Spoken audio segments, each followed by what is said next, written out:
আল্লাহ সুবহানাহু ওয়া তাআলা বলেছেন, লিকুল্লি উম্মাতিন জাআলনা মানসাকা, প্রত্যেক জাতির জন্য আমি কোরবানি নির্ধারিত করে রেখেছি। আল্লাহ সুবহানাহু ওয়া তাআলা শুধু আমাদের উপরে কোরবানি নির্ধারিত করছেন বিষয়টি এমন নয়, প্রত্যেক জাতির উপরে আল্লাহ তাআলা কোরবানি নির্ধারিত করে রেখেছেন। আমাদের উপরও যেই সকল মানুষ সাহিবে নিসাব, যেই সকল মানুষ কোরবানি দেওয়ার ক্ষমতা রাখে, তাদের উপরে কোরবানি দেওয়া ওয়াজিব। নবী আকরাম সাল্লাল্লাহু আলাইহি ওয়াসাল্লাম হাদিস শরীফের ভিতরে বলেছেন, মান ওয়াজাদা সাআতান আইয়ুদাহহিয়া ফালাম ইউদাহহি ফালা ইয়াহযুরু মুসাল্লানা।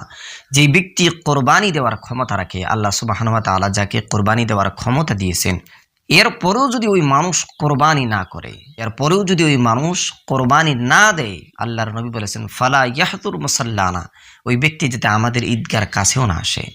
অর্থাৎ কোরবানি এমন একটা জিনিস যাকে আল্লাহ ক্ষমতা দিয়েছেন, সে যদি কোরবানি না দেয়, ওর নামাজের কোনো মূল্যই নাই।